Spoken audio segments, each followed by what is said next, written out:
हूँ। मैं राष्ट्रपति पुरस्कार से सम्मानित गीता माली, अध्यापिका, सरका पार्क आवास, बाड़मेर से आई हूँ आपके बीच में। आज इस विराट हिंदू सम्मेलन में उपस्थित होना मेरे लिए सौभाग्य और गर्व का विषय है। यह केवल एक सभा ही नहीं, बल्कि हमारी सनातन चेतना, सांस्कृतिक एकता और सामाजिक संकल्प का जीवन स्वरूप है। हिंदू कोई संकीर्ण पहचान नहीं है, बल्कि यह जीवन जीने की एक महान पद्धति है। हमारी सनातन संस्कृति ने हमें वसुधैव कुटुंबकम का संदेश दिया है। पूरा विश्व एक परिवार है। जो आज पंडाल में बैठे हैं, न कोई जाति है, न कोई धर्म है।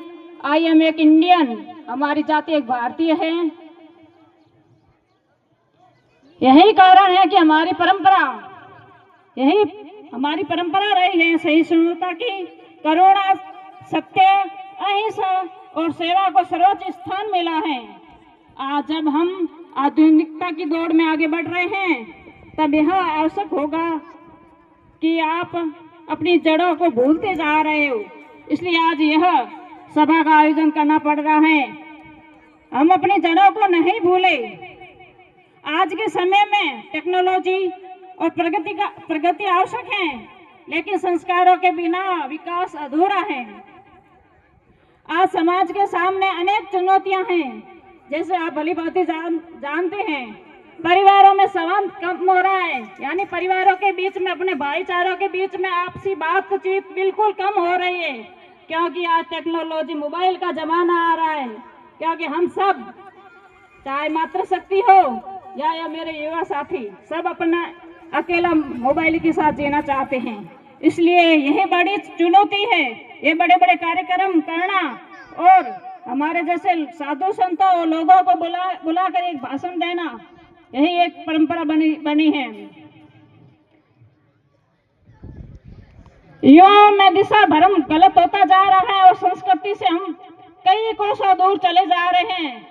इन सब का समाधान केवल भाषणों से नहीं होगा, ये हमें सबको समझने की बात है, बल्कि हमारे आचरण में होना चाहिए। आचरण में ये बात, भाषण देके हम तो आज चले जाएंगे, कल वही परंपरा अपनी चली आती रहेगी।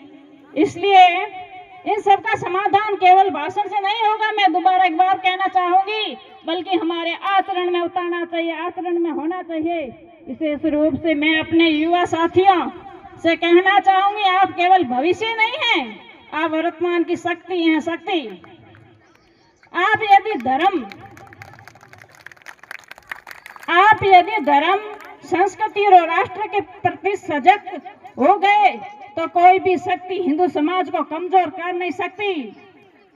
इसलिए आपको जागरूक होना, सजग रहना होगा।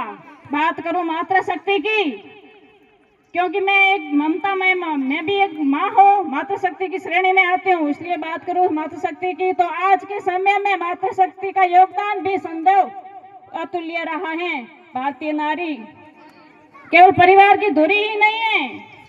विशेषकर ध्यान आकर्षित करना चाहूंगी मेरी माता और बहनों से, हम एक परिवार चलने वाली चक्की घटी धुरी नहीं है, हम भी एक इस सभा का एक हिस्सा है। इसलिए आज मेरे को लगता है, यदि गिनती की जाए तो पुरुषों से ज्यादा अपनी संख्या है। इसलिए खुद के लिए तालियां बजाएं।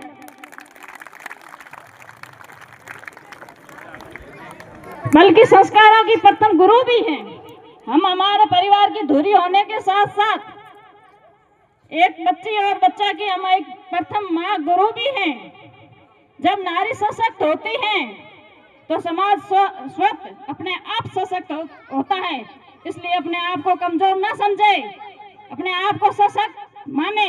चाहे दुनिया वाले कोई भी हो अपने झुकाने के लिए, लेकिन हम एक वो पेड़ है जो फलों से लदा हुआ है, न कि एक ठूठ की तरह है। जो पेड़ फलों से लदा हुआ होता है, मैं मातृशक्ति के लिए बोलती हूँ, फलों से लदा होने का मतलब है गुणों से अवरेज, गुणों से लबालब।